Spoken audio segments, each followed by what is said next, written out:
dia langsung jatuh tersungkur, seakan-akan memberi hormat kepada Griffith. Keskanya justru sengaja lompat ke laut. この番組はご覧のスポンサーの提供でお送りします。 Oh, karena saya Minasan, sedang Minasan Speak. Ini hari Sabtu, baru saja kita lanjutkan kembali dongengin Berserk-nya. Setelah berapa minggu kemarin kita, mungkin sekitar sebulanan, kita tiap partnya tuh dikasih dengan begitu banyak action, begitu banyak intrik, semuanya panas, semuanya menegangkan. Setelah semua part yang panas dan gila itu, di part kali ini, di minggu ini, kita agak tenang dulu sedikit. Mari langsung kita bahas aja. Silakan like, subscribe. Kalau ini bahasan kali ini, follow Instagram Minasan Speak. Mari kita mulai ceritanya.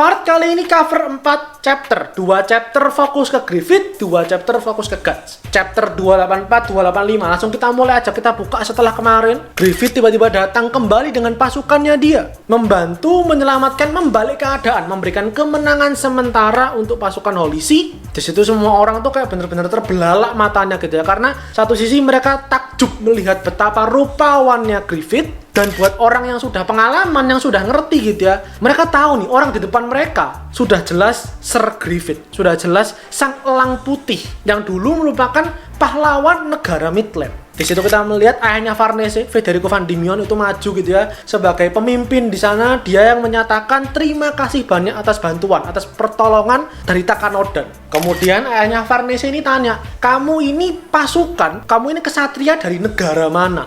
Griffith dengan lantang, dengan yakin dia bilang, kami adalah Takanoden, Band of Hawk. Dan kami adalah satu-satunya pasukan pembebas negeri Midland. Kami sudah diutus oleh kerajaan. Dan aku, Griffith, adalah pemimpinnya. Setiap kesatria yang ada di tempat ini dan merupakan bagian dari negara Midland dan mau menolong kerajaan Midland, semuanya akan tunduk di bawah komandoku. Buat yang tidak berkenan, silakan pergi. Jangan ikut campur urusan negeri ini. Griffith dengan yakin bilang seperti itu. Dan orang-orang kaget semua gitu kan, karena ini entah dari mana ujuk-ujuk datang tiba-tiba mengklaim bahwa dia dan pasukannya inilah sang pembebas, sang penyelamat negeri Midland. Orang-orang meragukan status itu gitu maksudnya, karena apa dasarnya kok dia dan pasukannya dipilih menjadi pasukan pembebas negeri Midland. Griffith kemudian menjawab, cuman pasukan kami lah saat ini satu-satunya pasukan reguler, pasukan resmi di negeri Midland. Mendengar itu, para bangsawan-bangsawan dari kerajaan Midland itu tiba-tiba maju semua.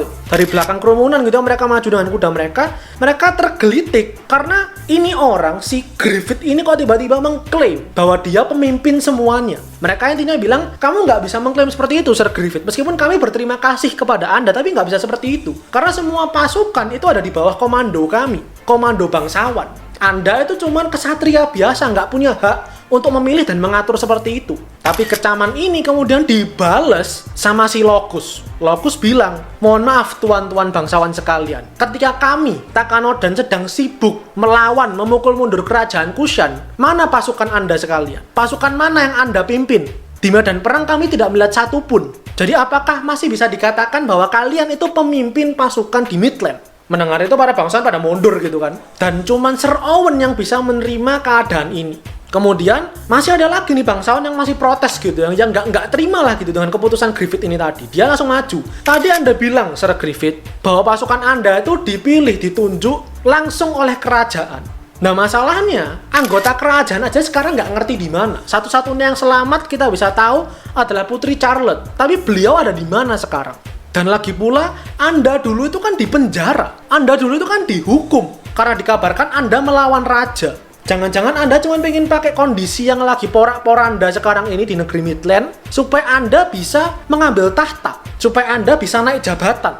Lalu kemudian begitu dia bilang seperti itu, tidak lama datang dan muncullah Charlotte. Putri Charlotte yang memang sudah diselamatkan sebelumnya, bisa dibilang kayak diculik gitu ya, diamankan lah sama si Griffith. Tiba-tiba datang muncul dan itu semua bangsawan Midland kaget. Karena pemimpin mereka, calon penerus kerajaan mereka ada di depan mata. Dan selama ini mereka nggak ngerti gitu kan kabarnya Putri Charlotte seperti apa. Mereka kaget, mereka takjub, mereka senang, mereka langsung bertekuk lutut gitu kan. Putri Charlotte yang awalnya masih agak ragu-ragu dengan semua sapaan dan penghormatan ini ditenangkan oleh Griffith, dan akhirnya dia bilang dengan yakin bahwa dialah yang akan menjadi penerus dari kerajaan Midland. Dialah Tuan Putri kerajaan Midland untuk saat ini, dan karena itu dia menunjuk tunangannya dia sekaligus sang pemimpin Takanodan sebagai kepala komando pasukan pembebas negeri Midland.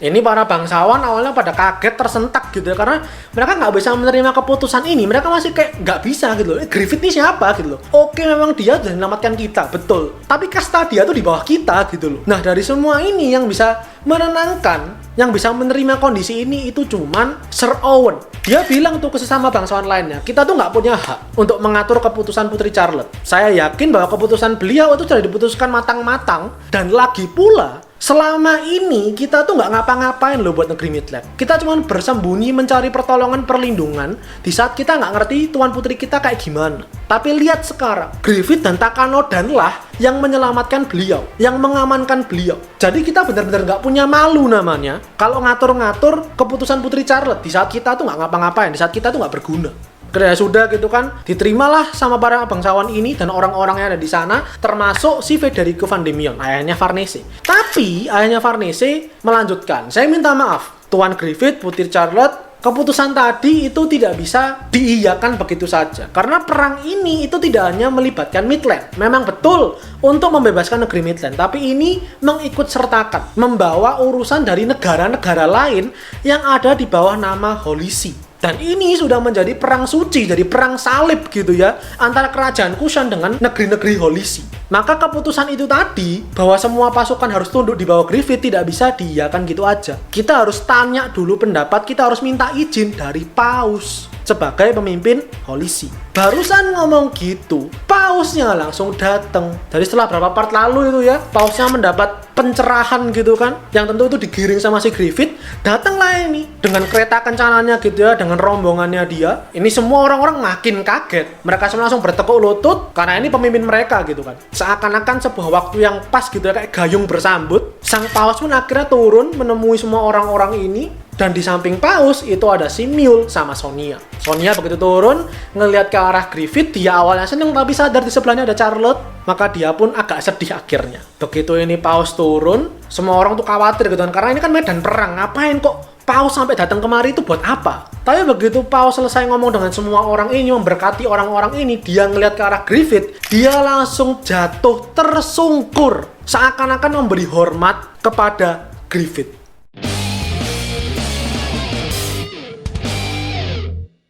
Orang-orang makin kaget lagi.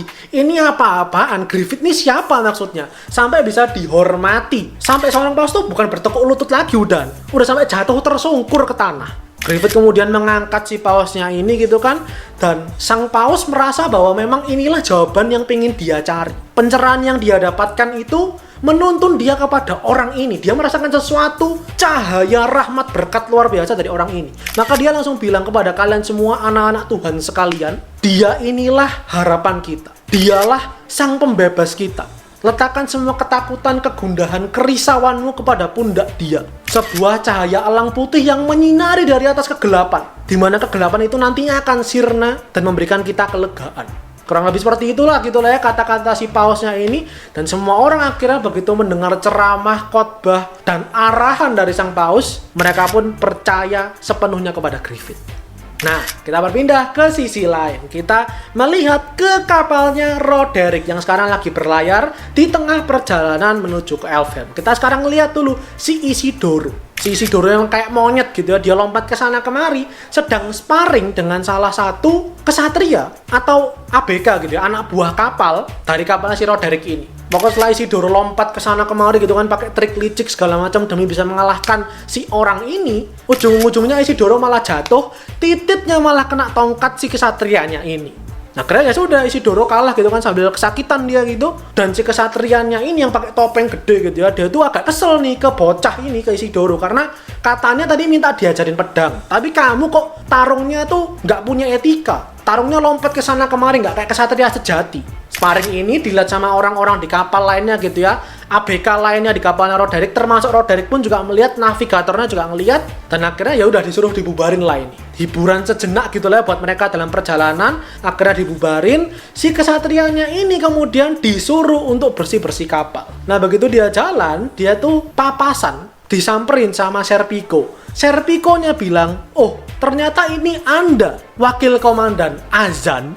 Yap, jadi Azan seharusnya waktu di perang kemarin, dia ikut tuh, kan dia di bawah Holisi gitu kan. Tapi katanya dia ketiduran, terus barang-barangnya dibawa naik, termasuk dianya nggak sengaja itu ikut naik ke kapalnya Roderick. Jadi mau nggak mau dia kayak jadi penumpang gelap gitu loh ya, dan ujung-ujungnya disuruh jadi anak buah kapal. Meskipun begitu, tapi ini Azannya nggak mau mengakui itu semua gitu. Dia mencoba berusaha nggak kenal. Dia pura-pura nggak kenal sama si Serpico. Sementara si Roderick memimpin pasukan dan kapalnya dia berlayar ke Skellig. Kita sekarang pindah ke Serpico. Serpico-nya mau menemui, mau menjaga kamarnya Farnese. Sama Ivalera tuh diberitahu, pokok kamu harus jaga di sini, jangan biarin ada orang masuk, jangan ada yang ganggu. Tapi kamu nggak boleh ngintip ke dalam. Karena di dalam, si Farnese ini lagi belajar, sedang berlatih menciptakan tubuh astralnya dia. Kalau kalian ingat di part awal-awal 1-2 dulu itu ya, kan di situ aku ceritakan kalau Farnese itu pengen belajar sihir. Dan dia udah belajar yang pakai buah apel itu ya. Itu sebagai langkah awal memproyeksikan tubuh astralnya dia. Nah sekarang ini kelihatannya dia udah mantep, udah yakin. Dia akan coba pertama kali mengeluarkan tubuh astralnya dia. Dibantu tentu sama Sirke. Dipandu sama Sirke pelan-pelan. Dia merapal mantranya satu demi satu. Dia mencoba untuk fokus kepada semua tubuhnya dia, dari atas sampai bawah, dari tangan, kaki, perut, kepala, semua pelan-pelan tanpa disadari Farnese bangkit dari tubuh fisiknya dia. Tubuh astralnya keluar gitu ya, jiwanya tuh keluar. Dia awalnya kaget, agak panik gitu kan, tapi ditenangkan sama Sirke. Yang Sirke juga memandu pakai tubuh astralnya dia. Intinya mereka harus tetap fokus gitu loh ya. Fokus pada kenangan-kenangan yang baik, pada hal-hal yang indah dalam hidup mereka. Dan akhirnya sama si Sirke ditunjukin lebih lah apa yang bisa dilakukan dalam tubuh astral. Digandeng sama Sirke, dibawa keluar gitu kan. Mereka naik ke atas kapal, tentu nggak kelihatan orang-orang, ini kan tubuh astral gitu ya. Dan di situ Farnese untuk pertama kali merasakan bebasnya dunia, luasnya dunia. Betapa dia tuh bisa bergerak bebas, mengeksplor banyak dalam mode astral. Nah, di bawah mereka, di kapal nih, di anjungan kapalnya tuh ya, itu ada Casca, kayak di lantai bawah, di lantai atas, itu ada si Guts. Si Guts mengamati si Casca gitu, karena Casca kan nggak bisa ditinggal sendirian gitu ya. Si Guts terus mengamati dia, terus tiba-tiba pandangannya dia tuh mulai ngeblur gitu. Mata dia tuh kayak mulai agak keganggu, ada hitam-hitam keluar, yang mana merupakan efek samping dari penggunaan berlebih armor berserker. Matanya sempat kabur seperti itu, tapi kemudian dia langsung dipanggil, dia disapa sama Roderick. Mereka awalnya pakai panggilan agak formal gitulah ya, karena mereka agak ngobrol-ngobrol. Sampai akhirnya Roderick tuh tanya, kamu tuh ngapain di sini? Kamu tuh lukanya kan masih parah gitu loh. Ngapain di sini? Bukannya kamu harus mending istirahat aja, nyembuhin tubuh. Kamu ngeliatin si cewek itu tak? Sebenarnya dia tuh apa sih buat kamu? Dia tuh siapa kamu sih? Kok kamu sampai segitu peduli banget sih sama dia?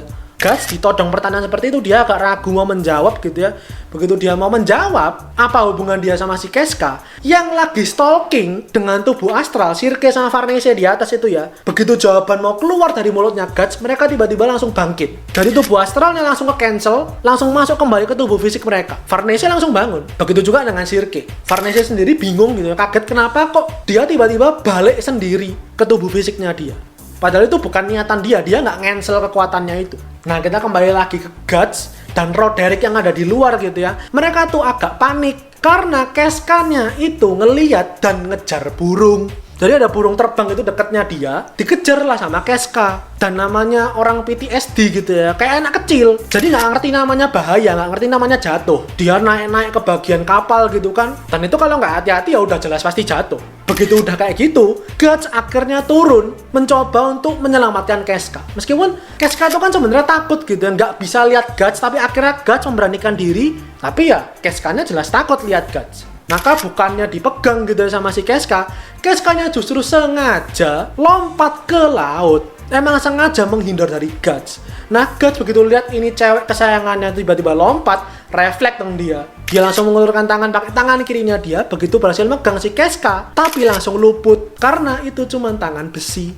Genggamannya nggak sekuat tangan biasa, tangan manusia biasa. Casca akhirnya jatuh. Casca tenggelam ke dalam laut. Guts melihat itu langsung lompat dia.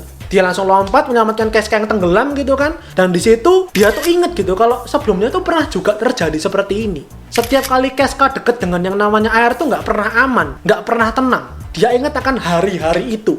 Nah akhirnya si Guts-nya pingsan, tapi sudah berhasil diselamatkan sama Roderick. Jadi pakai sekoci, pakai perahu kecil gitulah ya, Casca-nya berhasil diangkat, Guts pun berhasil diangkat. Kemudian si Casca-nya dimandiin sama Farnese, Guts-nya pingsan dengan kondisi yang masih luka semua gitu kan. Dia lompat jatuh ke dalam laut, pingsan lah dia akhirnya. Akhirnya semua orang yang khawatir gitu, Isidoro, Roderick semuanya tuh khawatir sama Guts, disuruh keluar sama Sirke, biarkan dia istirahat dulu. Akhirnya semua orang keluar menemui si Magnifico, kakaknya Farnese gitu, abangnya Farnese, yang mana justru lebih sakit dia karena mungkin mabuk laut gitu kali ya. Sembari si Guts-nya diobati sama Sirke. Dan si Guts teringat soal kejadian tadi gitu ya, dimana dia tuh harusnya bisa menyelamatkan, bisa meraih si Casca, tapi karena tangannya dia tuh cuma tangan besi, tangan yang asli udah nggak ada.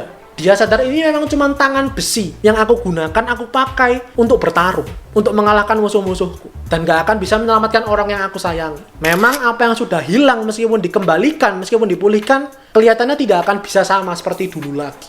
Dah, itu untuk part kali ini. Part yang agak tenang dulu gitu ya, kita belum panas dengan action segala macam. Part selanjutnya minggu depan mulai kembali kegilaan menerjang. Part selanjutnya perjalanan Guts ini ya bakal dihadang, dan mereka mau tidak mau tentu harus melawan yang menghadang mereka ini. Jadi silakan ditunggu Sabtu depan. Silakan lihat videonya. Kalau kalian bahasan kali ini, jangan lupa komentar, share kalian, dan terakhir jangan lupa follow Instagram Soundspeak dan subscribe. Buat kalian yang mati banyak konten anime dan manga dari channel Soundspeak, karena dan manga itu yang aku suka dan yang kalian suka. So I'll see you guys in the next video. Saya minasan.